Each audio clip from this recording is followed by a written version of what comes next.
اعوذ باللہ من الشیطان الرجیم بسم اللہ الرحمن الرحیم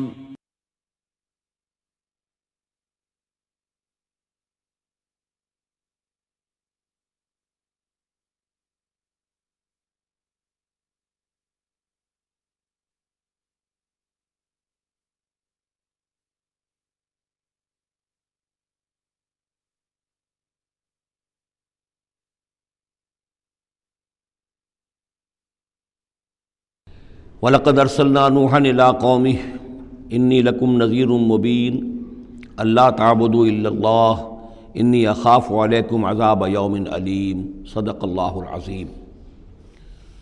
سورہ ہود میں بھی اب جیسا کہ پہلے عرض کیا جا چکا ہے 6 رکوع جو ہیں انباء الرسل پر مشتمل ہیں۔ جیسا کہ اس سے پہلے کئی مرتبہ عرض کر چکا ہوں، یہ 6 رسولوں کے حالات ہیں جو قرآن مجید میں کئی بار آئے ہیں۔ سب سے پہلے حضرت نوح علیہ السلام، پھر حضرت ہود، پھر حضرت صالح، پھر حضرت لوط، پھر حضرت شعیب اور پھر حضرت موسیٰ علیہ السلام۔ تو یہ جو نقشہ آپ کے سامنے اس وقت موجود ہے، اس سے آپ کو اندازہ ہو جائے گا کہ یہ پورا یوں سمجھیے ارض القرآن ہے۔ یہ قرآن مجید میں جن رسولوں کے حالات آئے ہیں وہ سب کے سب جو ہیں وہ اس خطے کے اندر وہ مبعوث کیے گئے۔ یہ داہنی طرف جو ہے وہ بحر جو خلیج فارس ہے، یہ خلیج فارس سیدھا اوپر اگر لکیر چلی جائے گی اور ادھر سے یہ جو بحر قلزم ہے، اس کے جو یہ اوپر جا کے 2 کھاڑیاں بن گئی ہیں، تو وہ جو ہے خلیج عقبہ آخر میں اوپر اس سے لکیر جائے گی۔ تو یہ دونوں لکیریں جہاں جا کر مل جائیں گی، وہ اس نقشے میں ابھی نظر نہیں آ رہا، ذرا نیچے کیجئے تو شاید نظر آ جائے گا۔ یہ جگہ ہے جہاں پہ وہ سرخ نشان بنا ہوا ہے، یہ علاقہ ہے جہاں کہ حضرت نوح علیہ السلام کی قوم آباد تھی، اور معلوم ہوتا ہے کہ اس وقت تک نسل انسانی صرف اسی علاقے میں تھی۔ یہیں پر عذاب آیا ہے، بہت بڑا جو طوفان آیا ہے، اور اسی سے ذرا اور اوپر چل کر شمال کی طرف پہاڑی علاقہ ہے کوہ ارارات، اور اسی میں کوہ جودی ہے۔ یہ علاقہ ہے وہ کہ جس کے اندر حضرت نوح علیہ السلام کی قوم آباد تھی۔ اس کے بعد جب وہ حضرت نوح علیہ السلام اور ان کے جو بھی بیٹے تھے وہ بچ کر جب آباد ہوئے ہیں، تو پھر ان کا ایک بیٹا جو ہے حضرت سام، وہ عراق میں آ کر آباد ہو گئے۔ یہ جو سفید سا آپ کو نظر آ رہا ہے، یہ عراق کا علاقہ ہے، یعنی اسی علاقے سے ذرا نیچے اترے اور عراق میں آباد ہو گئے۔ حضرت سام کی نسل میں پھر بہت سی قومیں پیدا ہوئی ہیں، تو انہی میں سے پھر ایک قوم ہے جو نیچے آئی ہے جزیرہ نما عرب کے بالکل جنوب میں۔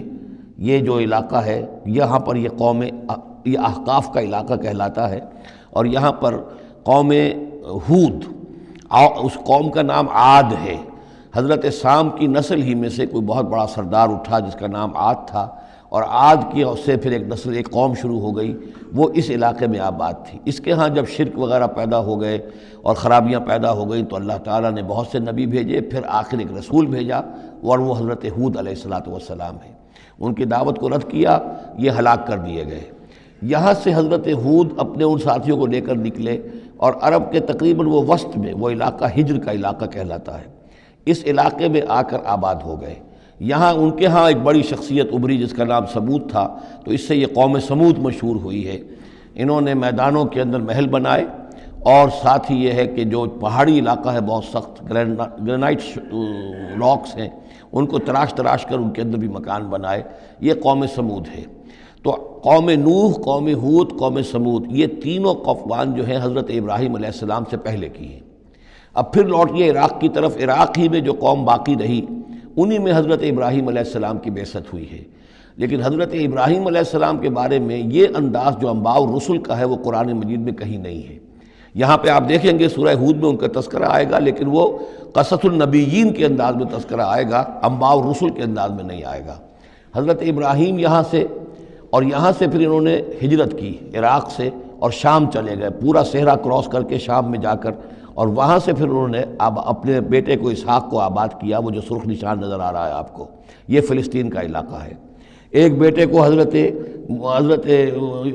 اسماعیل علیہ السلام کو یہاں مکے میں لا کر آباد کیا۔ اچھا، اس اپنے بھتیجے جو حضرت لوط علیہ السلام ان کے ساتھ ہی آئے تھے، ہجرت کی تھی انہوں نے، عراق سے اور شام پہنچے تھے، ان کو بھیجا ہے بحیرہ ڈیڈ سی جو ہے، بحیرہ مردار، اس کے کنارے پر یہ شہر آباد تھے، عمورہ اور صدوم، وہاں بھیجا ہے۔ تو انباء الرسل کے ضمن میں پھر قوم سمود کے بعد ذکر آئے گا تو وہ قوم لوط کا آئے گا۔ البتہ حضرت ابراہیم علیہ السلام ہی کی ایک تیسری بیوی قطورہ، ان کی اولاد میں سے مدین نام کے بھی ایک تھے، اور ان سے جو قوم چلی قوم مدین، وہ خلیج عقبہ کے داہنی طرف جو ہے مشرق میں، یہ یہاں آباد ہوئے۔ یہ علاقہ ہے ان کا جہاں پہ کہ حضرت شعیب علیہ السلام کو بھیجا گیا، اس علاقے میں، یہ مدین کا علاقہ ہے، اس میں حضرت شعیب علیہ السلام بھیجے گئے۔ اب یہ جو سینائی پیننسولا ہے، تو ادھر جو ہے مصر ہے، وہ دریائے نیل نظر آ رہا ہے۔ یہاں سے یوں جو ہے حضرت یوسف علیہ السلام، چونکہ اب سورہ ہود کے بعد سورہ یوسف بھی آ جائے گی، تو حضرت یوسف علیہ السلام کو جب کہ ان کے بھائیوں نے کنویں میں پھینکا ہے، اور وہ پھر قافلہ ان کو لے گیا ہے مصر، اور وہ پھر ذریعہ بن گئے پوری اس قوم کے مصر میں آنے کا، تو یہاں پھر حضرت موسیٰ علیہ السلام کی بعثت ہوئی ہے مصر میں۔ تو کل یہ علاقہ ہے کہ جن میں وہ انبیاء اور رسل جو ہیں مبعوث ہوئے ہیں، کہ جن کا ذکر اکثر و بیشتر قرآن میں آتا ہے۔ لیکن جیسا کہ میں نے عرض کیا تھا، اس کا یہ مطلب نہیں ہے کہ صرف یہی رسول اور نبی آئے ہیں، دنیا میں اور بھی بہت سے نبی اور رسول آئے، لیکن قرآن میں تذکرہ انہی کا کیا گیا ہے کہ جن کا تذکرہ ان لوگوں کی اپنی روایات میں موجود تھا، جن کے ناموں سے یہ واقف تھے، لہذا انہی کے حوالے سے قرآن تو کتاب ہدایت ہے۔ ویسے تو ایک رسول کے قصے میں بھی وہ ساری ہدایت موجود ہے، اور 6 رسولوں کے قصوں میں بھی وہ ہدایت موجود ہے۔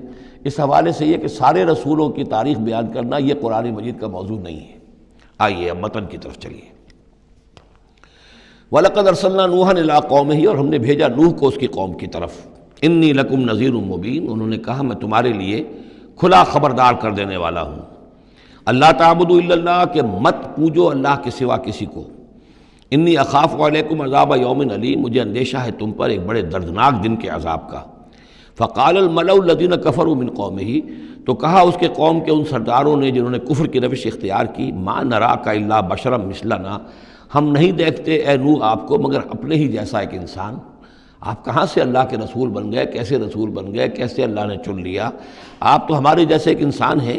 وما نراک اتبعک الا الذین هم اراذلنا بادی الرائے، اور اس سے بھی آگے بڑھ کر ہم نہیں دیکھتے مگر یہ کہ آپ کی پیروی کرنے والے تو وہ لوگ ہیں جو ہماری نگاہوں میں ذلیل ہیں، کمینے ہیں، نچلے طبقے کے لوگ ہیں، گھٹیا لوگ ہیں۔ بادی الرائے، بلا تعمل نظر آ رہا ہے کہ صرف کچھ کمی کاری لوگ آپ کے گرد جمع ہو گئے ہیں، کوئی معقول آدمی، کوئی سردار قوم کا کوئی آپ کے گرد آیا ہی نہیں۔ وما نرى لكم علينا من فضل، اور ہمیں کوئی نظر نہیں آتا کہ آپ پر ہمارے اوپر کوئی فضیلت آپ کو حاصل ہے، آپ کو اور آپ کے ساتھیوں کو۔ بل نظنکم کاذبین، بلکہ ہمارا گمان تو یہی ہے کہ آپ جھوٹ بول رہے ہیں۔ قال یا قوم ارأیتم ان کنت علی بینۃ من ربی، اب یہ ذرا اس صورت کے اندر بار بار یہ الفاظ آئیں گے۔ ایک فطرت سلیمہ جو پہلے سے تھی، اس کے بعد اللہ کی طرف سے وحی آ گئی، وہ گویا کہ اس کا شاہد ہے۔ انہوں نے کہا اے میری قوم کے لوگوں ذرا غور کرو، اگر میں پہلے سے بھی اپنے رب کی طرف سے بینہ پر تھا، تم جانتے ہو میں نے زندگی تمہارے مابین گزاری تھی، تم بھی جانتے ہو کہ میں ایک شریف النفس انسان تھا، میرا کردار، میرا اخلاق تمہارے سامنے تھا، میں بینہ پر تھا، میری فطرت مس نہیں ہوئی تھی، سلیم تھی۔ وآتانی رحمۃ من عندہ، پھر اللہ نے مجھے رحمت بھی عطا فرما دی اپنے پاس سے، یعنی جو وحی آئی ہے میرے پاس وہ اللہ تعالیٰ کی رحمت ہے۔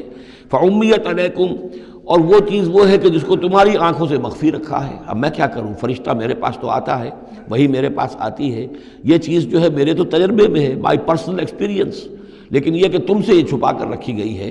انلزمکموہا وانتم لہا کارہون، بہرحال ہم زبردستی چپکا نہیں سکتے اپنی یہ بات آپ لوگوں کو، اگر آپ کو پسند نہیں ہے، اگر بیزار ہیں تو یہ اختیار ہمارے پاس نہیں ہے کہ ہم زبردستی آپ کو ان باتوں کا قائل کر دیں اور یہ باتیں لازماً آپ پر تھوپ دیں۔ وَيَا قَوْمِ لَا أَسْأَلُكُمْ عَلَيْهِ مَالًا، اور میری قوم کے لوگوں دیکھو میں تم سے کوئی اجرت نہیں مانگتا، مال طلب نہیں کرتا، کوئی تاوان تم پر نہیں ڈالا ہے۔ ان اجریہ الا علی اللہ، نہیں ہے میرا اجر مگر اللہ کے ذمے۔ وما انا بطارد الذین آمنوا، اور جن کو تم کہہ رہے ہو یہ گھٹیا لوگ ہیں، کمی کاری لوگ ہیں، کمین لوگ ہیں، میں ان کو اپنے پاس سے دھتکار نہیں سکتا، میں یہاں سے کھدیڑ نہیں سکتا ان کو، میں نہیں ہوں کھدیڑنے والا ان کو اپنے پاس سے۔ انہم ملاقو ربہم، یہ اپنے رب سے ملاقات کریں گے۔ ولاکنی اراکم قوما تجہلون، لیکن میں دیکھتا ہوں کہ تم ضرور جہل میں اور جہالت میں مبتلا ہو گئے ہو۔ وَيَا قَوْمِ مَنْ يَنْصُرُنِي مِنَ اللَّهِ إِن طَرَدتُّهُمْ، اور میری قوم کے لوگوں سوچو اگر میں ان اہل ایمان کو اپنے ہاں سے ہانک دوں، یہاں سے بھگا دوں، یہاں سے دھتکار دوں، تو کون مدد کرے گا میری اللہ کے مقابلے میں؟ یہ اللہ کے ماننے والے، اللہ کے چاہنے والے، اللہ کا ذکر کرنے والے، اللہ سے دعائیں مانگنے والے، اللہ کے روح انور کے یہ طالب ہیں، اس کی رضا جو ہیں۔ افلا تذکرون، تو کیا تم نصیحت اخذ نہیں کرتے؟ ولا اقول لکم عندی خزائن اللہ، وہی بات جو حضور سے ہم پڑھ چکے ہیں پہلے، اور میں نہیں کہتا تم سے کہ میرے پاس اللہ کے خزانے ہیں، میں نے کب کہا ہے کہ میرا اختیار ہے اللہ کے خزانوں پر؟ ولا عالم الغیب، نہ میں غیب کا علم رکھتا ہوں۔ ولا اقول انی ملک، نہ میں یہ کہتا ہوں کہ میں کوئی فرشتہ ہوں۔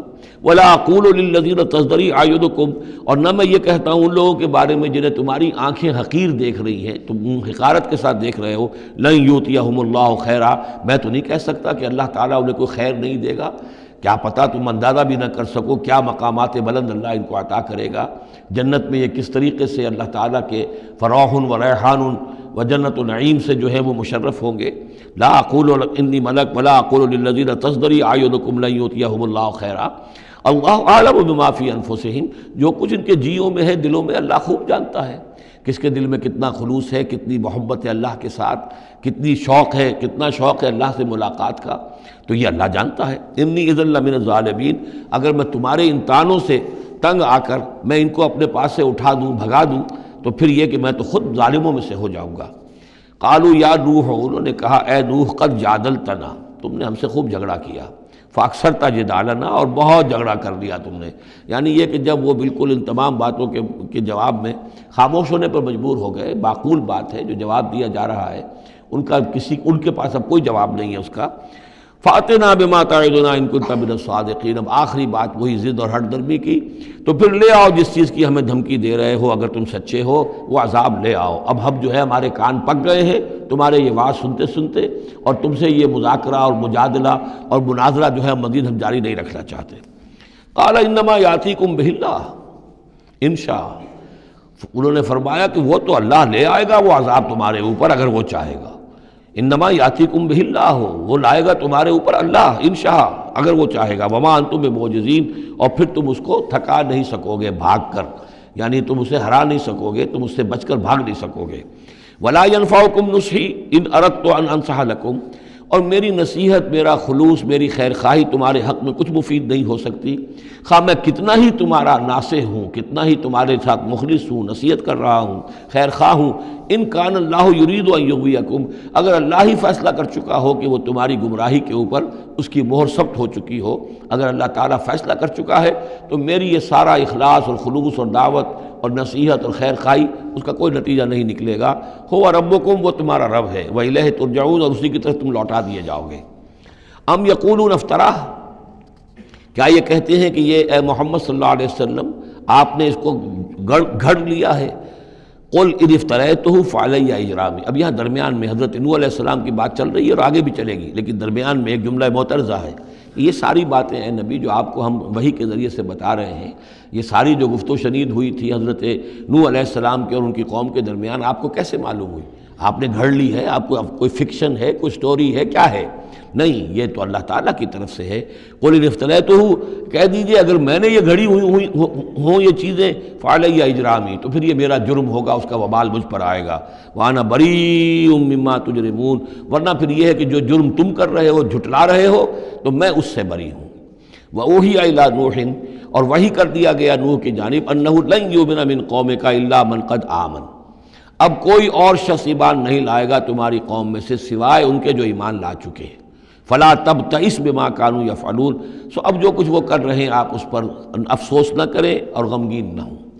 واصنع الفلک بأعیننا ووحینا، اور اب آپ کشتی تیار کیجئے، کشتی بنائیے ہماری نگاہوں کے سامنے، یعنی ہم دیکھ رہے ہیں اور ہمارے انسٹرکشنز کے مطابق، ووحینا معلوم ہوتا کہ اللہ تعالیٰ کی طرف سے ہر یعنی سٹیپ پر ان کو وحی آ رہی ہے، اور کہ اس طرح کرو، اتنی لمبی بناؤ، ایسی لکڑیاں تیار کرو، بِأَعْيُنِنَا وَوَحْيِنَا، ہماری نگاہوں کے سامنے اور ہماری ہی انسٹرکشنز کے مطابق، وحی کے مطابق۔ وَلَا تُخَاطِبْنِي فِي الَّذِينَ ظَلَمُوا، اب دیکھنا جو ظالم ہیں ان کے بارے میں مجھ سے خطاب نہ کرنا، مجھ سے دعا نہ کرنا، مجھ سے بات نہ کرنا، کہ فلاں جو ہے یہ میرا عزیز ہے اور فلاں میرا رشتہ دار ہے، اب جو بھی ظالم ہے اس کے بارے میں تمہاری طرف سے کوئی نرم بات نہ آئے۔ انہم مغرقون، اب یہ سب کے سب غرق کیے جائیں گے۔ وَيَصْنَعُ الْفُلْكَ، اب وہ نقشہ دیکھیے آپ چشم تصور سے، خشکی پر بیٹھے ہوئے ہیں اور حضرت نوح علیہ السلام آس پاس سمندر کہیں ہے ہی نہیں اور وہ کشتی بنا رہے ہیں۔ وَيَصْنَعُ الْفُلْكَ، اور وہ بنا رہے ہیں کشتی۔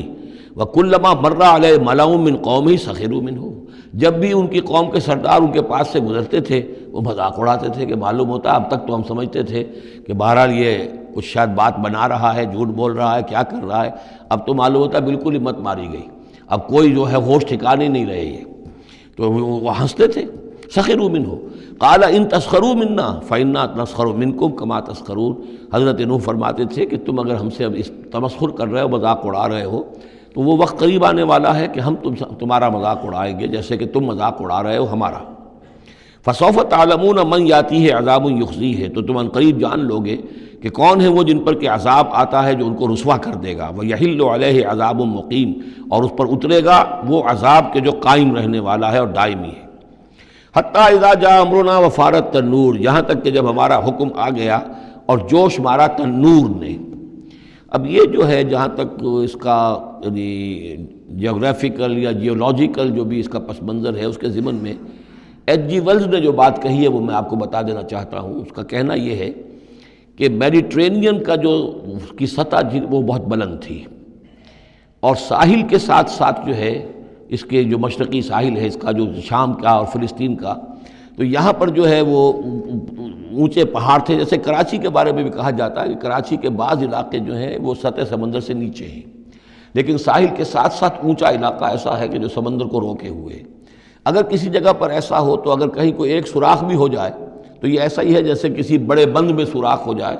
اگر خدا نہ خواستہ کہیں تربیلا ڈیم میں یا کہیں کوئی اور اس طریقے کی بات ہو جائے تو پھر جو تباہی آئے گی اس کا آپ اندازہ کر لیجئے۔ تو ان کا کہنا یہ ہے کہ وہ سیلاب جو آیا ہے تو میڈیٹرینین میں وہ جو اس کا ساحلی علاقہ تھا اس میں سے کہیں وہ راستہ نکلا ہے پانی کا، اور پھر سمندر آیا ہے، اور وہ سمندر جو ہے پورے مڈل ایسٹ کے علاقے کے اوپر جو ہے اس کے اوپر وہ پانی سمندر کی شکل بن گیا ہے۔ یہ ہے ان کی تعویل، اس لیے کہ تاریخی طور پر اور طبقات الارض کا جو علم ہے وہ بتاتا ہے کہ اس پورے علاقے میں ایک بہت بڑے وسیع پیمانے پر فلڈ کے آثار موجود ہیں۔ وہ آثار جو ہیں وہ ایسے ہیں کہ اس پورے علاقے کے اندر وہ فلڈ آیا تھا، اور اس کی یہ توجیہ ہے جو وہ لوگ کرتے ہیں۔ بہرحال اس میں تین چیزیں ہوئی ہیں، ایک تو یہ کہ کسی ایک جگہ سے کوئی تنور ہو سکتا ہے کہ کوئی سوراخ جو ہے، جیسے کہ آپ کو معلوم ہے بڑے بڑے جو بند ہیں ان میں بعض اوقات صرف جو چوہوں کے بل ہوتے ہیں ان کی وجہ سے سوراخ ہو جاتے ہیں۔ نہروں کے کناروں میں جو بند ٹوٹتا ہے نہر کا، تو کہیں کوئی چوہوں نے کوئی سوراخ کیا ہوتا ہے، اس میں سے پانی بہنا شروع ہوا اور نہر ٹوٹ گئی۔ اسی طریقے سے ہو سکتا ہے کہ کسی تنور کے اندر سے پہلی مرتبہ پانی نکلا ہو۔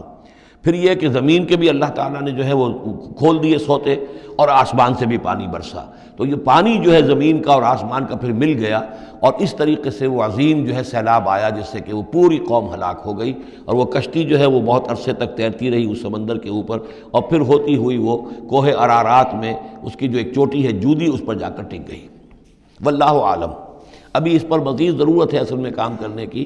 ویسے یہ خبریں بھی ہیں کہ بعض اوقات کوئی کشتی نما چیز دیکھی گئی ہے۔ یہ علاقہ جو ہے اصل میں کہ جو جہاں پہ ترکی کی سرحد ملتی ہے روس کے ساتھ، ادھر وہ آذربائیجان وغیرہ کا علاقہ ہے، ادھر پھر یہ ترکی ہے، اوپر روس کا علاقہ جو ہے، تو اس میں ادھر سے راستہ جو ہے بہت دشوار گزار ہے، چڑھ نہیں سکتے۔ روس کی طرف سے راستہ ہے، اس کی چوٹیوں پر بعض پائلٹس نے کہیں دیکھا ہے اور خبر دی ہے کہ کوئی بہت بڑی کشتی قسم کی شے جو ہے وہ کسی چوٹی کے اوپر رکھی ہوئی ہے، اور قرآن مجید چونکہ بار بار کہتا ہے کہ ہم اسے برقرار رکھیں گے، ایک وقت آئے گا کہ وہ لوگوں کے لیے ایک نشانی بن کر ظاہر ہوگی، تو اس سے معلوم ہوتا ہے کہ وہ کشتی اب بھی وہاں پر موجود ہے اور انسان جو ہے اس تک رسائی حاصل کرے گا۔ وفارت تنور حتیٰ اذا جاء امرنا وفارت تنور، جب ہمارا حکم آ پہنچا اور جوش مارا تنور نے، ابل پڑا تنور۔ قل نحمل فیہا من کل زوجین اثنین، تو ہم نے کہا اے نوح اپنی اس کشتی میں تمام حیوانات کا ایک ایک جوڑا رکھ لو، واہلک، اور اپنے گھر والوں کو بھی، اپنے گھر والے اہل و عیال کو، الا من سبق علیہ القول، سوائے آپ کے اہل و عیال میں سے وہ کہ جن کے بارے میں پہلے حکم گزر چکا ہے۔ یہ حضرت نوح کے خاندان میں سے ایک ان کی بیوی اور اسی بیوی کا بیٹا یام، 3 بیٹے ان کے ساتھ بچے ہیں جو اہل ایمان تھے، حام، سام اور یافس۔ سام کی اولاد ہے وہ جو نیچے تمام ہم نے ابھی نقشہ دیکھا ہے، حضرت ابراہیم بھی سامی ہیں، اور یہ قوم عاد بھی سامی، قوم سمود بھی سامی، یہ سیمیٹک ریسز کہلاتی ہیں۔ لیکن یہ کہ حضرت حام کی اولاد، اب وہ اس تفصیل میں نہیں جا سکتا، اور حضرت یافس کی اولاد یہ اور دوسرے علاقوں میں جا کر آباد ہو گئے۔ یہ جو نیچے کی طرف اترے ہیں یہ حضرت سام کی نسل ہے۔ چوتھا بیٹا ان کا تھا یام، یا اس کا ایک خطاب اور بھی تھا کنعان، اور اس کی جو ماں تھی تو یہ مشرک تھے اور یہ اہل ایمان کے ساتھ شریک نہیں تھے، لہذا یہ کشتی میں شامل نہیں ہوئے۔ تو آپ اب رکھ لیجئے، سوال کرا لیجئے اپنی کشتی میں من کل زوجین اثنین، ہر نوع کا ایک ایک جوڑا تمام حیوانات میں سے، وَأَهْلَكَ، اور اپنے گھر والوں کو، إِلَّا مَنْ سَبَقَ عَلَيْهِ الْقَوْلُ، مگر سوائے اس کے کہ جن کے اوپر پہلے سے حکم ہو چکا ہے، وَمَنْ آمَنَ، اور باقی جتنے بھی اہل ایمان آپ کے ہیں ان سب کو بھی سوار کر لیجئے، وَمَا آمَنَ مَعَهُ إِلَّا قَلِيلٌ، اور نہیں ایمان لائے تھے ان کے ساتھ مگر بہت ہی کم، نہ ہونے کے برابر۔ قلیل جو ہے انگریزی میں اے لٹل اور دی لٹل، ان دونوں میں جو فرق ہے، یہاں قلیل جو ہے دی لٹل کے معنی میں آیا ہے کہ بالکل نہ ہونے کے برابر۔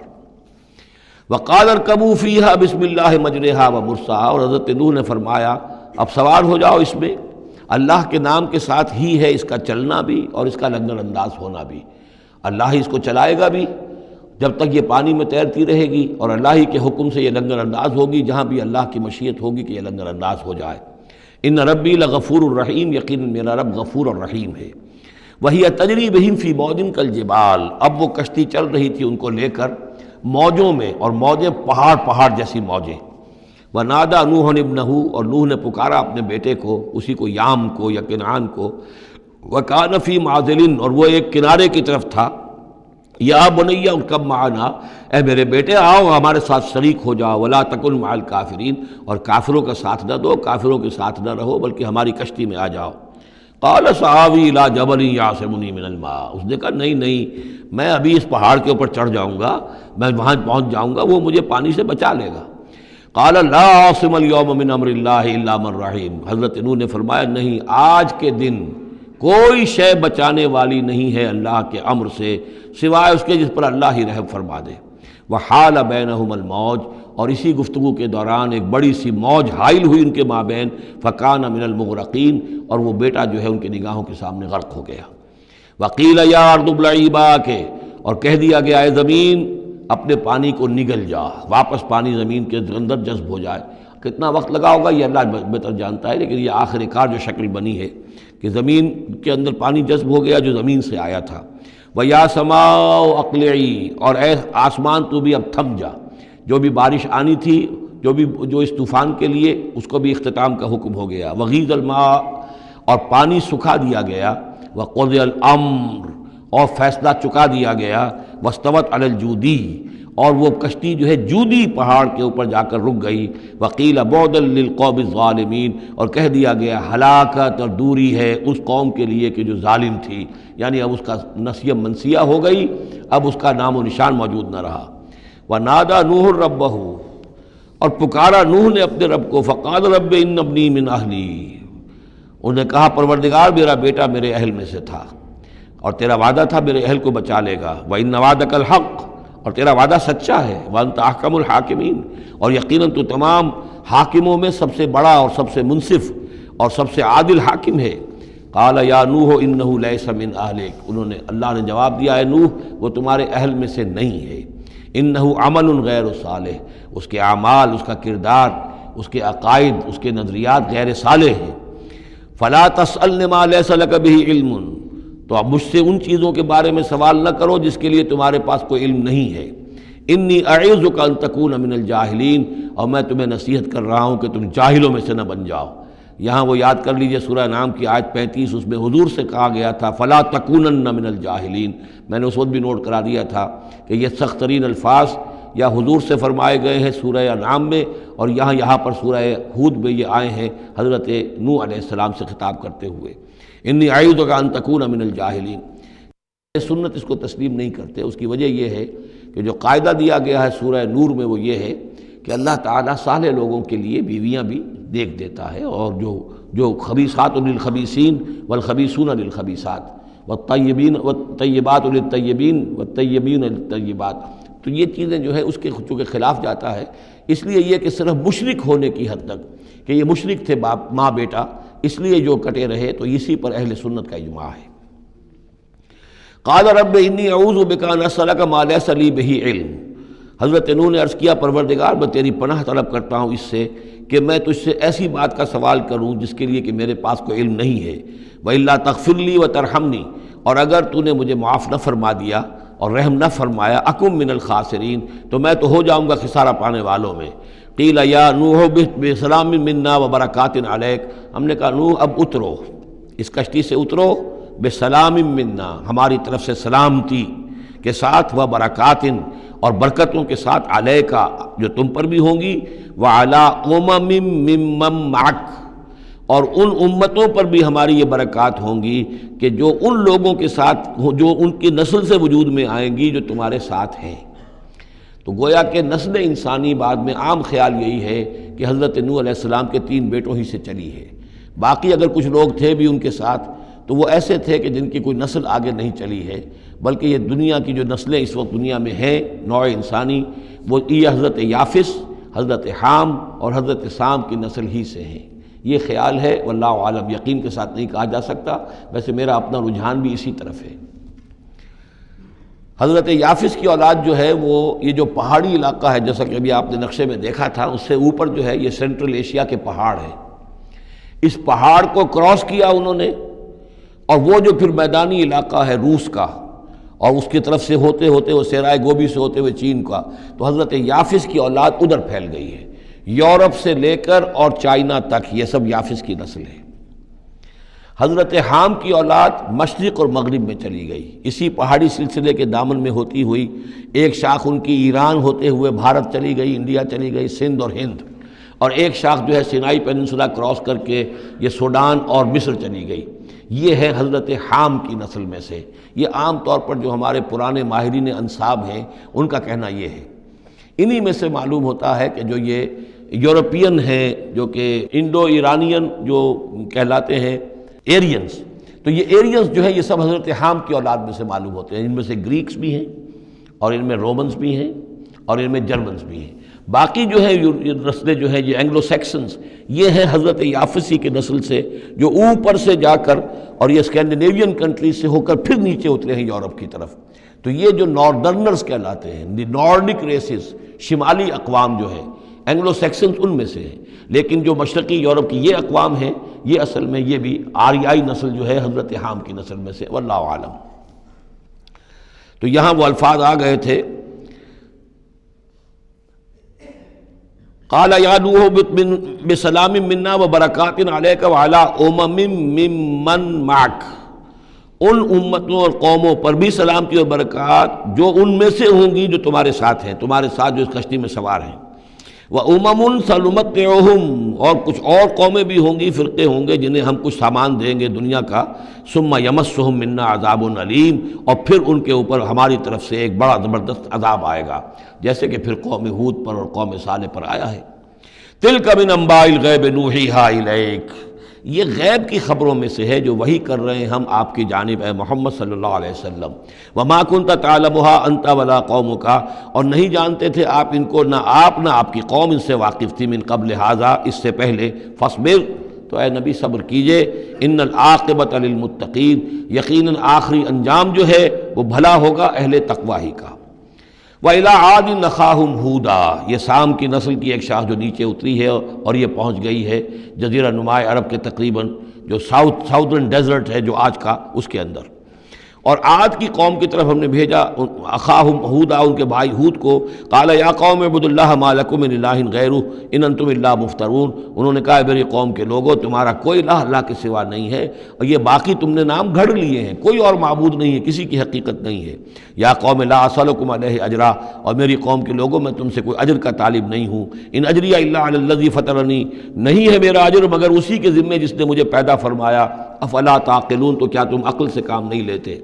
وَيَا قَوْمِ اسْتَغْفِرُوا رَبَّكُمْ، اور میری قوم کے لوگوں اللہ سے استغفار کرو، اپنے گناہوں کی معافی چاہو، توبہ کرو، اس شرک کو اور بت پرستی کو چھوڑو، ثم توبوا الیہ، پھر اس کی جناب میں رجوع کرو، یرسل السماء علیکم مدرارا، وہ آسمان سے تم پر چھاجوں پانی برسائے گا، ویزدکم قوۃ الی قوتکم، اور تمہاری جو قوت اس نے عطا کی ہوئی ہے اس میں اور قوت کا اضافہ فرمائے گا، ولا تتولوا مجرمین، لیکن یہ کہ روگردانی نہ کرو مجرموں کی طرح اور مجرم بن کر۔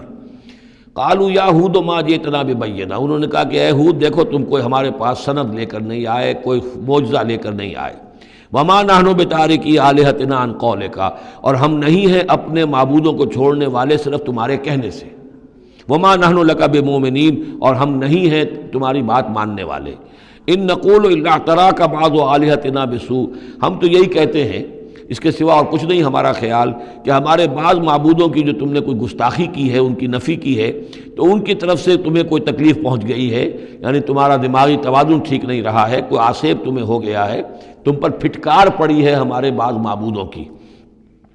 قال انی اشہد اللہ واشہدوا، حضرت ہود نے فرمایا دیکھو میں اللہ کو گواہ کر کے کہہ رہا ہوں اور تم بھی گواہ رہو، انی بریء مما تشرکون، کہ جن کو تم شریک ٹھہرا رہے ہو میں ان سے بری ہوں، بیزار ہوں، میرا ان سے کوئی تعلق نہیں۔ وہی بات جو حضرت ابراہیم نے فرمائی تھی کہ مجھے ان کا کوئی خوف نہیں، من دونہ ہی، اس کے سوا تم جو شرک کر رہے ہو، فکیدونی جمیعا، تو تم سب کے سب مل کر میرے خلاف جو چاہو کارروائی کر لو، کیدونی، جو چالیں چلنی چاہے چل لو، ثم لا تنظرون، مجھے کوئی مہلت نہ دو، انی توکلت علی اللہ ربی و ربکم، میں نے تو توکل کیا ہے اپنے رب پر، اللہ پر جو میرا بھی رب ہے اور تمہارا بھی رب ہے، ما من دابۃ الا هو آخذ بناصیتها، نہیں ہے کوئی بھی جاندار مگر یہ کہ اس کی پیشانی جو ہے اللہ ہی کے ہاتھ میں ہے۔ وہ دعا جو میں نے آپ کو سنائی تھی اس میں حضور کے الفاظ بھی یہ ہیں، وَنَاصِيَتِي بِيَدِكَ اللہم انی عبدک وابن عبدک وابن امتک فی قبضتک ناصیتی بیدک ماضٍ فی حکمک عدل فی قضاؤک۔ ہوا آخذ بناصیتها، ہر جاندار کی پیشانی اللہ کے ہاتھ میں، یعنی اس کی قسمت، اس کی تقدیر، اسے کیا ملنا ہے، اس کے ساتھ کیا ہونا، یہ سب اللہ کے ہاتھ میں ہے۔ ان ربی علی صراط مستقیم، یقیناً میرا رب تو سیدھی راہ پر ملے گا، سیدھی توحید کی راہ پر جاؤ گے تو رب کے قریب پہنچو گے۔ میرا رب جو ہے وہ عدل و انصاف کے راستے سے اور صراط مستقیم ہی سے اس تک رسائی حاصل ہو سکتی ہے۔ فَإِن تَوَلَّوْا فَقَدْ أَبْلَغْتُكُم مَّا أُرْسِلْتُ بِهِ إِلَيْكُمْ، پھر اگر تم پیٹھ موڑ لو، منہ پھیرو، انکار کرو، تو میں نے پہنچا دیا ہے تمہیں وہ پیغام جو مجھے دے کر بھیجا گیا تھا، مَا أُرْسِلْتُ بِهِ إِلَيْكُمْ۔ وَيَسْتَخْلِفُ رَبِّي قَوْمًا غَيْرَكُمْ، پھر میرا رب جو ہے تمہیں تباہ کرے گا، ختم کرے گا اور تمہاری جگہ کسی اور قوم کو لے آئے گا۔ وَلَا تَضُرُّونَهُ شَيْئًا، اور تم اس کا کچھ بگاڑ نہیں سکو گے۔ إِنَّ رَبِّي عَلَىٰ كُلِّ شَيْءٍ حَفِيظٌ، یقیناً میرا رب جو ہے ہر چیز کا نگہبان ہے۔ وَلَمَّا جَاءَ أَمْرُنَا، جب ہمارا حکم آ گیا، عذاب کا فیصلہ، نجینا ہودا والذین آمنوا معہ، ہم نے نجات دے دی، بچا لیا ہود کو اور ان کو جو اس کے ساتھ ایمان لائے تھے، برحمت منا، اپنی رحمت سے، ونجیناہم من عذاب غلیظ، اور ہم نے انہیں بچا لیا ایک بہت ہی گاڑھے اور بھاری عذاب سے۔ وتلک عاد جحدوا بآیات ربہم، یہ تھے عاد، یہ تھی قوم، بڑی زبردست قوم، انہوں نے انکار کیا اپنے رب کی آیات کا، وعصوا رسولہ، اور انہوں نے نافرمانی کی اپنے رسولوں کی۔ یہ رسولوں سے مراد کیا ہے؟ اصل میں انبیاء تو آتے رہتے ہیں، آخر میں پھر رسول آتا ہے، چھوٹے چھوٹے، جس طریقے سے کہ اللہ تعالیٰ کی طرف سے سمجھانے کے لیے ان کے معلمین کی حیثیت سے، تو وہاں پہ ان کو بھی رسول کہہ دیا گیا۔ جیسا کہ میں نے کہا تھا قرآن مجید میں یہ الفاظ ایک دوسرے کی جگہ آ جاتے ہیں۔ واتبعوا امر کل جبار عنید، انہوں نے رسولوں کی تو نافرمانی کی اور پیروی کی ان کے حکم کی جو سرکش تھے اور مخالف تھے۔ وَأُتْبِعُوا فِي هَذِهِ الدُّنْيَا لَعْنَةً، اور ان کے پیچھے لگا دی گئی اس دنیا میں بھی لعنت، وَيَوْمَ الْقِيَامَةِ، اور قیامت کے دن کے لیے بھی۔ أَلَا إِنَّ عَادًا كَفَرُوا رَبَّهُمْ، آگاہ ہو جاؤ قوم عاد نے اپنے رب کا کفر کیا تھا۔ أَلَا بُعْدًا لِعَادٍ قوم ہود، سن لو پھٹکار ہے عاد پر جو قوم ہود تھی، جس کی طرف حضرت ہود علیہ السلام کو بھیجا گیا۔ وَإِلَىٰ ثَمُودَ أَخَاهُمْ صَالِحًا، اب ان میں سے جو لوگ بچے تھے وہ پھر آگے وسطی علاقے کی طرف گئے ہیں اور وہاں ہجر کے علاقے میں جا کے آباد ہوئے، وہاں سمود نام کی ایک بڑی قوم ابھری، اور ان کے اندر بھی جب پھر وہی خرابیاں آ گئیں، وہی شیطان نے ان کو پٹی پڑھائی، وہی بت پرستی شروع ہو گئی، وہی ان کے معبود ہو گئے، تراش لیے انہوں نے۔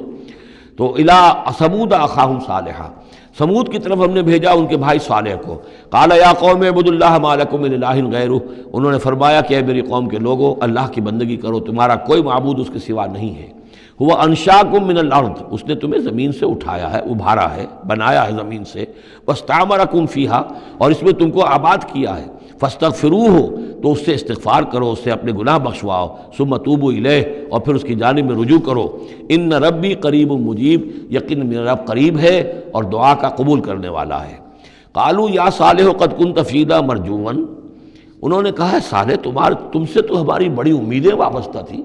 ظاہر بات ہے کہ ایک شخص جو ہے جس کو اللہ چنتا تھا اپنے اخلاق میں، سمجھ میں، فہم میں، فطانت میں وہ ممتاز ہوتے تھے، تو ہم سمجھتے تھے تم آباء و اجداد کا نام روشن کرو گے. یہ تم نے کیا کیا؟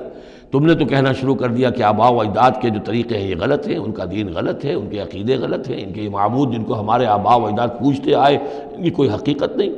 ہم توقع کرتے تھے کہ تم قوم کا نام روشن کرو گے، تم آباء و اجداد کے لیے عزت کا اور ان کے لیے مزید جو ہے دنیا کے اندر ان کے ناموری کا سبب ذریعہ بنو گے. قالوا یا صالح قد کنت فینا مرجوا، تم سے تو ہمیں بہت سی امیدیں تھیں قبل ھذا، اس سے پہلے. اتنہانا ان نعبد ما یعبد آباؤنا، یہ کیا ہوا تم ہمیں روک رہے ہو ان چیزوں کو پوجنے سے کہ جن کو ہمارے آباء و اجداد پوجتے تھے. وَإِنَّنَا لَفِي شَكٍّ مِّمَّا تَدْعُونَا إِلَيْهِ مُرِيبٍ، اور یقیناً جس چیز کی طرف تم ہمیں بلا رہے ہو اس کے بارے میں ہمیں شکوک و شبہات ہیں، ہمارا دل اس پر ٹھکتا نہیں ہے. قَالَ يَا قَوْمِ أَرَأَيْتُمْ إِن كُنتُ عَلَىٰ بَيِّنَةٍ مِّن رَّبِّي، وہی بات انہوں نے کہی، اے میری قوم کے لوگوں سوچو، اگر میں پہلے سے بھی اپنے رب کی طرف سے بینہ پر تھا، میری فطرت سلیم تھی، تم دیکھتے تھے کہ میں تمہارے درمیان ایک اچھا آدمی تھا، صاف ستھرا کردار رکھنے والا انسان تھا، میری فطرت صالح تھی. وَآتَانِي مِنْهُ رَحْمَةً، اور اللہ نے پھر مجھے اپنے پاس سے رحمت عطا کر دی، اب وہی آ گئی، نبوت عطا کر دی گئی.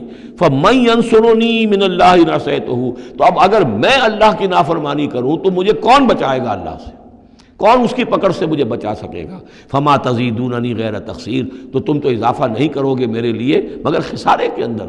تم چاہتے ہو کہ میں اپنی اس چیز کو چھوڑ کر اور آباء و اجداد کا نام لوں اور ان کے معبودوں کو پوجنا شروع کر دوں، تو تم تو میری تباہی کے در پہ ہو. وَيَا قَوْمِ هَٰذِهِ نَاقَةُ اللَّهِ لَكُمْ آیَةٌ، اور دیکھو میری قوم کے لوگوں، یہ اللہ کی اونٹنی ہے، تمہارے لیے ایک نشانی ہے. فَذَرُوهَا تَأْكُلْ فِي أَرْضِ اللَّهِ، اسے چھوڑے رکھو، یہ چرتی رہے اللہ کی زمین میں، جہاں چاہے جہاں سے چاہے کھائے. وَلَا تَمَسُّوهَا بِسُوءٍ، اور دیکھنا کسی برے ارادے سے اس کو ہاتھ نہ لگانا. فَيَأْخُذَكُمْ عَذَابٌ قَرِيبٌ، تو پھر تمہیں آ پکڑے گا وہ عذاب کہ جو اب دور نہیں ہے، قریب ہی ہے. فَعَقَرُوهَا، تو انہوں نے اس کی کونچیں کاٹ ڈالی، اس کو ہلاک کر دیا. فَقَالَ تَمَتَّعُوا فِي دَارِكُمْ ثَلَاثَةَ أَيَّامٍ، حضرت صالح نے فرمایا کہ اچھا ٹھیک ہے، اب تم اپنے گھروں کے اندر جو بھی کھانا پینا ہے، رچنا بسنا ہے، تین دن تک رہ لو اور بس لو. ذالک وعد غیر مکذوب، یہ وہ وعدہ ہے کہ جو جھوٹا ثابت نہیں ہوگا. فلما جاء امرنا، تو جب ہمارا وہ فیصلہ آ گیا، ہماری بات آ گئی، ہمارا حکم پہنچ گیا، نجینا صالحا والذین آمنوا معہ، ہم نے نجات دی صالح کو بھی اور ان لوگوں کو جو ان کے ساتھ ایمان لائے تھے، برحمت منا، اپنی خاص رحمت سے. ومن خزی یومئذ، اور اس دن کی رسوائی سے اللہ ہم نے انہیں بچا لیا. ان ربک هو القوی العزیز، یقیناً آپ کا پروردگار زور والا ہے، زبردست ہے. وَأَخَذَ الَّذِينَ ظَلَمُوا الصَّيْحَةُ، اور ان ظالموں کو، مشرکوں کو، کافروں کو پکڑ لیا ایک ہولناک آواز نے، ایک چنگھاڑ آئی. فَأَصْبَحُوا فِي دِيَارِهِمْ جَاثِمِينَ، تو وہ اپنے گھروں کے اندر اوندھے پڑے رہ گئے. كَأَن لَّمْ يَغْنَوْا فِيهَا، ایسے ہو گئے جیسے کبھی یہاں آباد تھے ہی نہیں، کبھی یہاں کوئی رہتا تھا ہی نہیں. أَلَا إِنَّ ثَمُودَ كَفَرُوا رَبَّهُمْ، آگاہ ہو جاؤ، سمود نے اپنے رب کا کفر کیا. الا بعدا لثمود، آگاہ ہو جاؤ، پھٹکار ہے سمود پر. وَلَقَدْ جَاءَتْ رُسُلُنَا بِإِبْرَاهِيمَ بِالْبُشْرَىٰ، اب یہاں حضرت ابراہیم کا ذکر آ رہا ہے. میں نے کہا تھا کہ 3 رسول پری ابراہمک، نوح، ہود، صالح. 3 رسول کو ہم کہہ سکتے ہیں پوسٹ ابراہمک، اگرچہ ان میں سے ایک جو ہیں وہ ہم عصر ہیں. حضرت لوط حضرت ابراہیم علیہ السلام ہی کے بھتیجے ہیں، انہی پر ایمان لائے تھے، ان کے ساتھ ہی انہوں نے ہجرت کی تھی. پھر ان کے بعد شعیب، وہ بھی حضرت نوح حضرت ابراہیم کی نسل سے ہیں.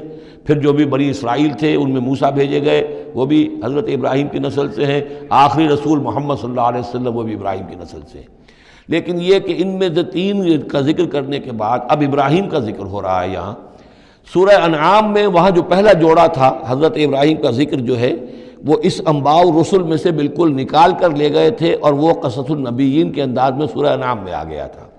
یہاں اس جوڑے میں فرق یہ ہے کہ حضرت ابراہیم کا ذکر بھی یہاں شامل کر دیا گیا، لیکن فرق وہی ہے، یہ وہ انباء رسل کا نہیں، حضرت نوح، حضرت ہود، حضرت صالح، حضرت لوط، حضرت شعیب کے انداز میں ذکر نہیں ہے، بلکہ ایک انداز ہے کہ حضرت لوط علیہ السلام جن شہروں کی طرف بھیجے گئے تھے اور اس کی وہاں پہ بسنے والوں نے ان کی بات ماننے سے انکار کیا، تو جو عذاب الہی لے کر جو فرشتے آئے تھے جنہیں بھیجا گیا تھا، وہ پہلے آئے حضرت ابراہیم کے ہاں، اور وہاں حضرت اسحاق کی ولادت کی انہوں نے خوشخبری دی حضرت سارہ کو۔ بس یہ ایک واقعہ بیان کیا درمیان میں، ورنہ اصل مسئلہ جو ہے وہ حضرت لوط کا شروع ہوگا۔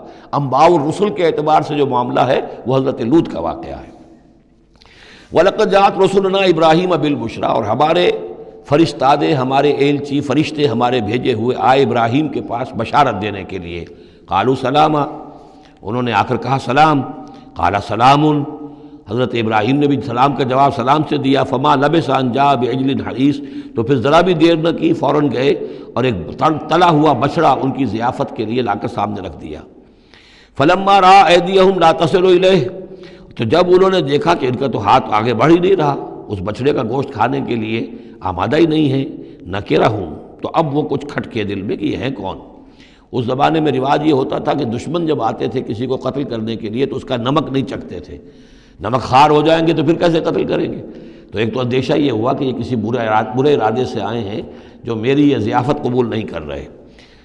نکرہم واوجس منہم خیفہ، اور ان کے دل میں، حضرت ابراہیم کے دل میں ان کی طرف سے ایک خوف پیدا ہو گیا۔ قالوا لا تخف، انہوں نے کہا نہیں آپ ڈریے نہیں، انا ارسلنا الی قوم لوط، اصل میں تو اللہ کے ہم فرشتے ہیں، بھیجے گئے ہیں قوم لوط کی طرف، اب وہ آخری فیصلہ اس کا جو ہے وہ ہمیں چکانا ہے۔ وامرأتہ قائمۃ فضحکت، ادھر کہیں حضرت سارہ بھی پیچھے کہیں کھڑی ہوئی ہوں گی پردے کے پیچھے، وہ اس پر ہنس پڑی۔ مطلب یہ کہ حضرت ابراہیم کی جو حالت انہوں نے دیکھی کہ میرا شوہر خوفزدہ ہو گیا تھا، تو اس کے اوپر کچھ ان کا معاملہ ہوا، فضحکت، وہ ہنسی۔ فبشرناہا باسحاق، تو ہم نے انہیں بشارت دی اسحاق کی، یعنی فرشتوں نے ان کو بشارت دی اسحاق کی۔ حضرت اسماعیل کی ولادت ہو چکی ہے، لیکن حضرت اسماعیل کو تو حضرت ابراہیم جا کر چھوڑ آئے ہیں اور وہ تو مکے میں آباد ہیں۔ حضرت سارہ کی اولاد ہوئی نہیں تھی، اصل جو خاندانی بیوی تھی ان کی وہ تو حضرت سارہ تھی۔ حضرت ہاجرہ جو ہیں وہ تو بادشاہ مصر نے ان کی خدمت میں ان کو پیش کیا تھا، اسی لیے ان کو لونڈی بھی کہہ دیتے ہیں، یہ حالانکہ وہ شہزادی تھی، وہ بادشاہ کے ہاں شاہی خاندان کی خاتون تھی ہاجرہ سلام علیہا، لیکن یہ کہ یہ یہودی کہتے ہیں کہ وہ تو لونڈی تھی، کنیز تھی۔ تو چونکہ اولاد نہیں ہوئی تھی حضرت سارہ کے ہاں، تو حضرت سارہ ہی نے کہہ کر پھر حضرت ابراہیم سے کہا تھا کہ آپ تعلق قائم کریں ہاجرہ سے، شاید اللہ تعالیٰ آپ کو ہاجرہ سے اولاد دے دے۔ لیکن جب وہ اولاد ہو گئی حضرت اسماعیل، تو پھر وہ جو عورت کی ایک فطرت ہے اور مزاج ہے، تو ان کے لیے کھلنے لگی یہ بات کہ مجھے اللہ نے اولاد نہیں دی۔ اب ظاہر بات ہے کہ حضرت ابراہیم کی توجہ زیادہ ہو گئی ہوگی حضرت ہاجرہ کی طرف، اپنے بیٹے کی طرف، تو پھر وہ ذریعہ بن گیا کہ انہوں نے کہا کہ انہیں چھوڑ کر آؤ، اور اللہ کے حکم سے حضرت ابراہیم نے حضرت ہاجرہ کو اور حضرت اسماعیل کو وہاں بیت اللہ کے پاس، یا بیت اللہ جہاں بعد میں تعمیر ہونا تھا اس کی صرف بنیادیں اس وقت تھیں لیکن کوئی نشان اور نہیں تھا، وہاں چھوڑ دیا۔ اب یہاں جو ہے اولاد ہو رہی ہے، ان کی بشارت دی جا رہی ہے، تو حضرت اسحاق چھوٹے ہیں حضرت اسماعیل سے۔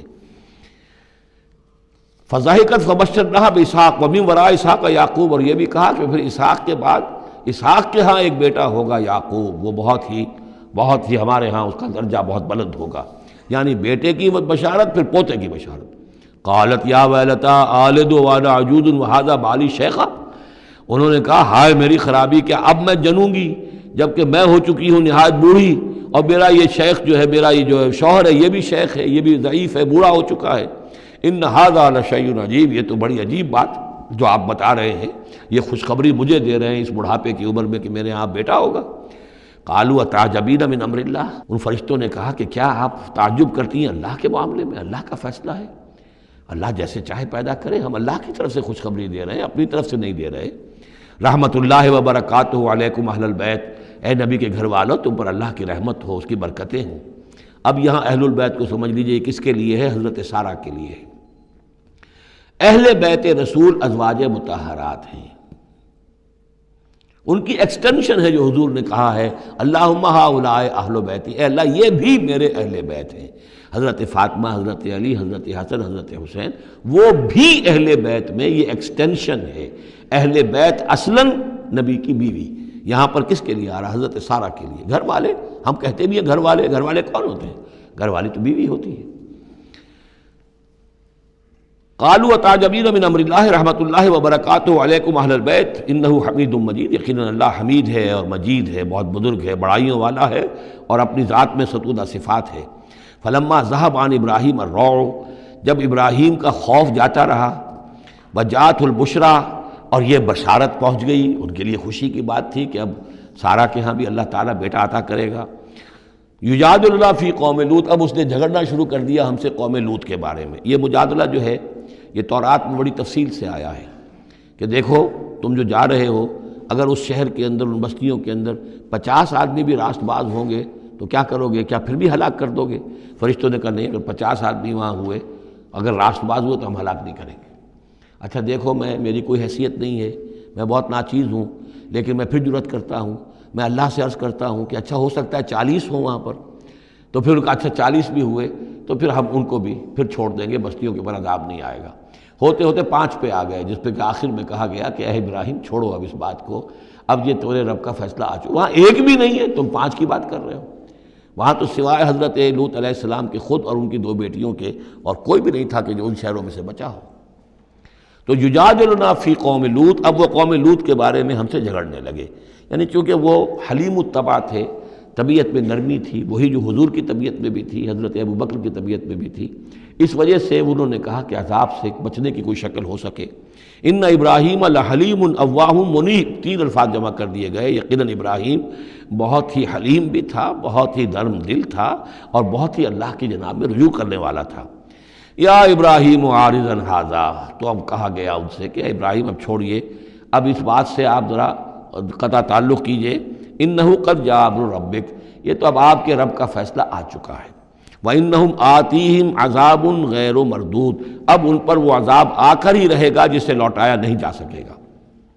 ولما جاءت رسلنا لوطا سیء بہم وضاق بہم ذرعا، تو جب آئے ہمارے یہ فرشتادے بھیجے ہوئے، ہمارے یہ پیغامبر، یہ فرشتے لوط کے پاس، سیء بہم، کہ وہاں پر یہ بھیجے گئے تھے بہت خوبصورت لڑکوں کی شکل میں، اور ان کے ہاں جو تھا معاملہ، آپ کو معلوم ہے کہ جو عبرت پرستی ان کے ہاں تھی اور جو سوڈمی تھی، تو یہ لڑکے خوبصورت آ گئے تو اس قوم کے لیے، تو ان کے لیے جشن ہو گیا کہ ہمارے لیے شکار آ گئے ہیں بہت اچھے، لوط کے ہاں بڑے عمدہ شکار پہنچے ہیں، لہذا وہ سب غول کے غول اب آ رہے ہیں، حضرت لوط علیہ السلام کے گھر پر چڑھائی کر رہے ہیں۔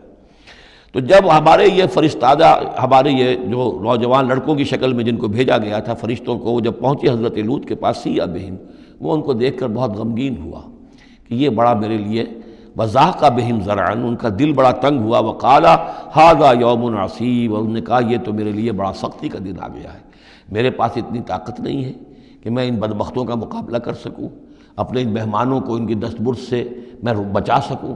اور وہ لوگ جو ہیں وہ جانتے تھے جس قسم کی خبیث ان کی تباہی ہو چکی تھی کہ وہ کسی اپیل اور کسی دلیل سے باز آنے والے نہیں ہیں، تو اس سے ان کے دل کے اندر جو ہے وہ ایک عجیب کیفیت پیدا ہوئی۔ سیء بہم وضاق بہم ذرعا وقال ھذا یوم عصیب وجاءہ قومہ یہرعون الیہ، اور اب آئی اس کی قوم اس کے پاس والہانہ دوڑتی ہوئی، بڑے خوشی سے ناچتے ہوئے آ رہے ہیں کہ آج تو ہمارے لیے جو ہے وہ بہت ہی عمدہ شکار پہنچ گیا ہے۔ وَمِن قَبْلُ كَانُوا يَعْمَلُونَ السَّيِّئَاتِ، اور وہ پہلے ہی سے ان گندے کاموں کے اندر ملوث تھے۔ قَالَ يَا قَوْمِ هَؤُلَاءِ بَنَاتِي هُنَّ أَطْهَرُ لَكُمْ، حضرت لوط نے فرمایا کہ دیکھو میری قوم کے لوگوں، میری بیٹیاں موجود ہیں، وہ تمہارے لیے بہت پاکیزہ ہیں۔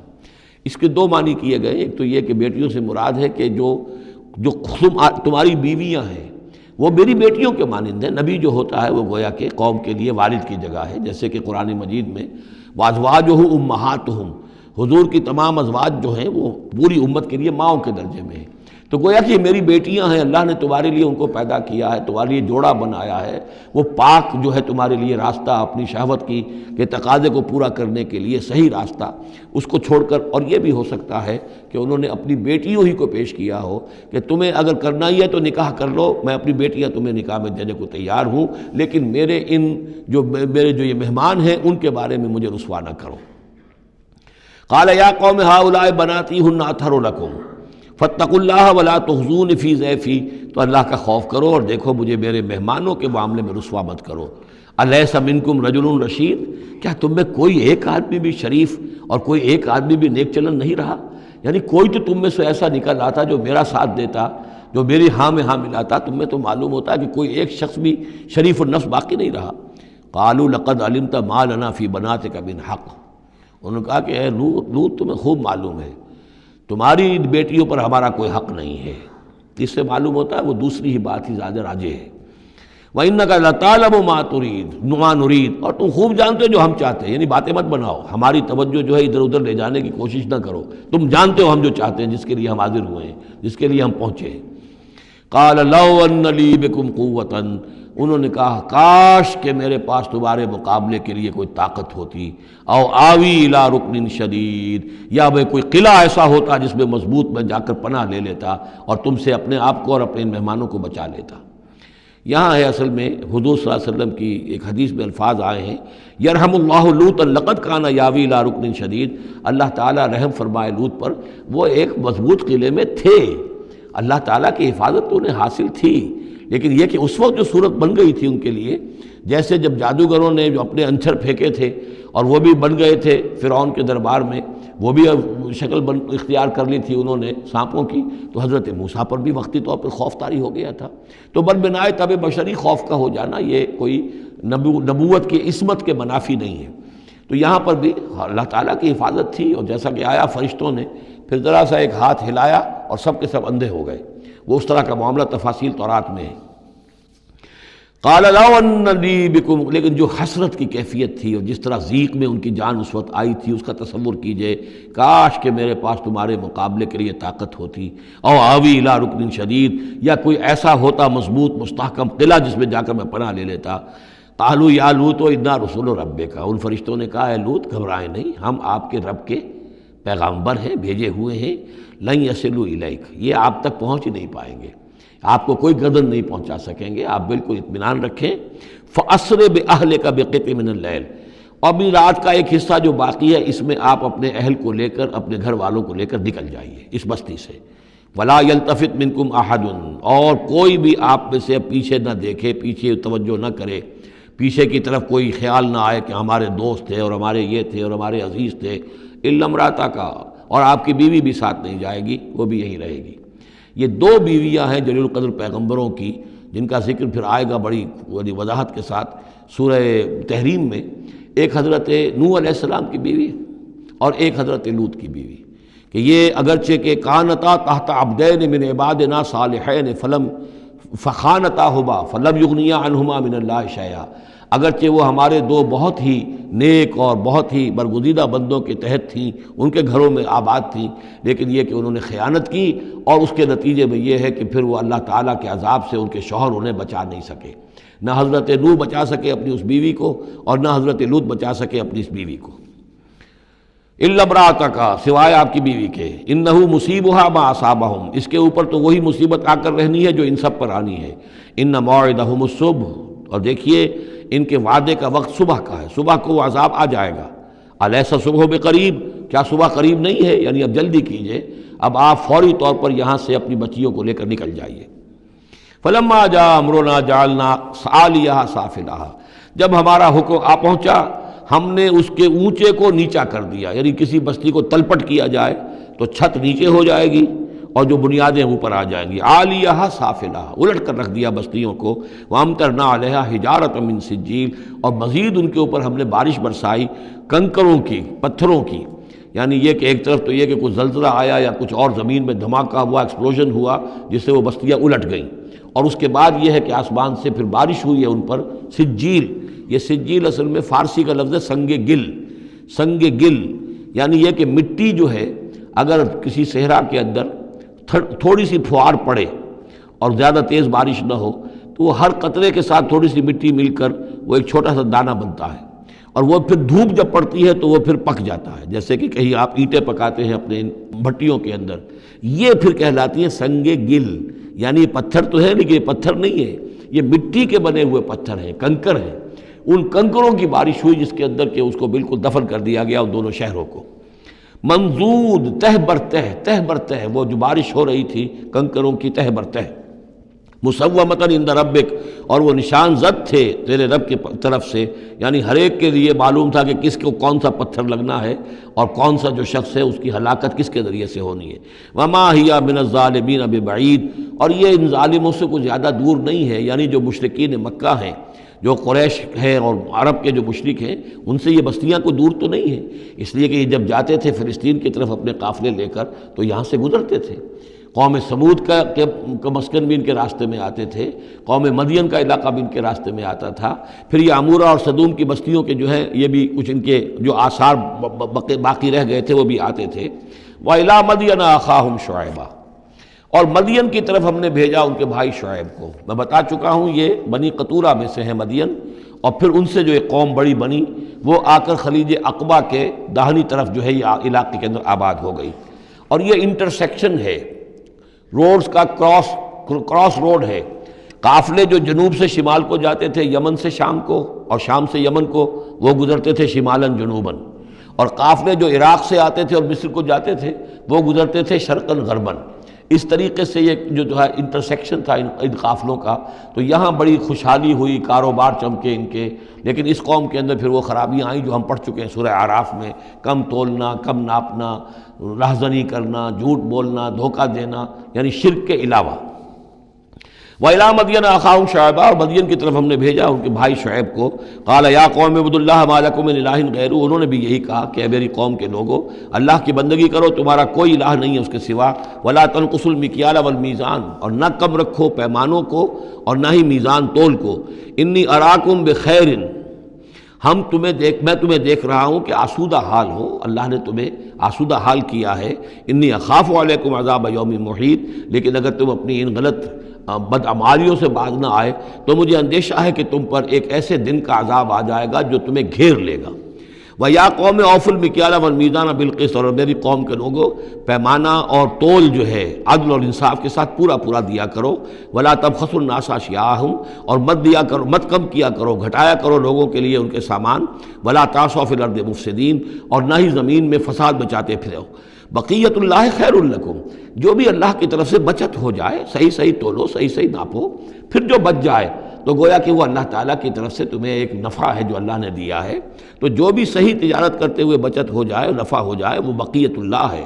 بقیت اللہ خیر لکم ان کنتم مؤمنین، اگر تم مومن ہو، اگر مانتے ہو میری بات کو، ماننے والے ہو تو وہ تمہارے لیے بہتر ہے۔ وما انا علیکم بحفیظ، لیکن میں تمہارے اوپر کوئی نگران اور نگہبان نہیں ہوں، میں ٹھیکیدار نہیں ہوں، میرا کوئی زور تم پر نہیں چل رہا، میں تمہیں سمجھا رہا ہوں اور نیکی کی تلقین کر رہا ہوں۔ قالوا یا شعیب وصلاتک تأمرک ان نترک ما یعبد آباؤنا، انہوں نے کہا اے شعیب، کیا تمہاری نماز تمہیں اس بات کا حکم دیتی ہے کہ ہم چھوڑ دیں ان کو کہ جن کو پوجتے تھے ہمارے آباء و اجداد؟ اگرچہ حضرت شعیب کی گفتگو میں تذکرہ نہیں ہے، لیکن یہ کہ وہ کامن مرض جو ہے، مشترک مرض، بیماری، وہ تو موجود تھا، یعنی وہ شرک۔ او ان نفعل فی اموالنا ما نشاء، یا یہ تمہاری نماز جو ہے تمہیں روکتی ہے، حکم دیتی ہے اس بات کا کہ ہم اپنے مال میں جو چاہے نہ کر سکیں۔ ہمارا مال ہے، یہ جو آج بھی دنیا میں تصور ہے، سیکریڈ رائٹ آف اونرشپ، میرا مال ہے، میں جو چاہوں کروں، اسی سے پھر وہ ساری خرابیاں پیدا ہوتی ہیں۔ مال آپ کا ہے، اللہ کی امانت ہے، آپ کے پاس ہے، مالک اللہ ہے، لیکن اس میں اللہ کے حکم کے مطابق تصرف کرنا ہے۔ یہاں کوئی سیکریڈ رائٹ آف اونرشپ نہیں ہے۔ یو آر ٹرسٹیز، یہ امانت چند روزہ نزد ماست، در حقیقت مالک ہر شے خداست۔ یہ تو چند دن کی ایک امانت ہے تمہارے پاس جو ہے، ورنہ حقیقت میں تو مالک حقیقی ہر شے کا اللہ ہے۔ تو جب انسان مالک اپنے آپ کو سمجھتا ہے فی اموالنا، تو پھر ما نشاء، جو ہم چاہیں گے کریں گے۔ اور نفعل فی اموالنا ما نشاء، تو تم ہمیں روکنا چاہتے ہو اس چیز سے۔ تمہاری نماز اور دینداری جو ہے، اس نے تمہیں یہی سکھایا ہے کہ ایک تو ہمارے معبودوں سے ہمیں برگشتہ کرو، اور دوسرے یہ کہ ہمیں یہ کہو یہ کرو یہ نہ کرو، ہمارے مال ہیں، ہم جیسے چاہیں گے اس کے اندر معاملہ کریں گے۔ انک لانت الحلیم الرشید، ہاں ایک ہی تم ہی تو رہ گئے ہو کہ جو بہت نیک ہو، باوقار ہو، باقی تم ہم پر تنقیدیں کر رہے ہو، ہمیں کہہ رہے ہو کہ ہم غلط کام کر رہے ہیں۔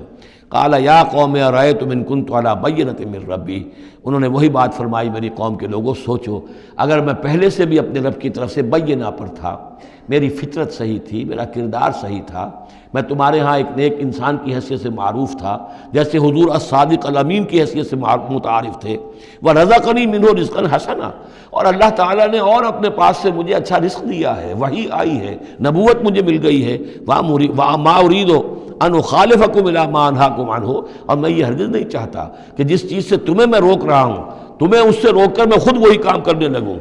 ان اريد الا الاصلاح، میں نہیں چاہتا سوائے اصلاح کے، مستطاعت ہو، جتنا بھی میرے امکان میں ہو، وما توفیقی الا باللہ، اور میری توفیق تو ہے تو اللہ ہی کی طرف سے ہے، جو بھی میرے اندر ہمت ہے، جو بھی استقامت ہے، اور جو بھی مجھ سے کام بن رہا ہے وہ اللہ کی طرف سے ہے۔ علیہ توکل، تو میں نے اسی پر توکل کیا ہے، وإلیہ انیب، اور اسی کی طرف میرا رجوع کرنا ہے۔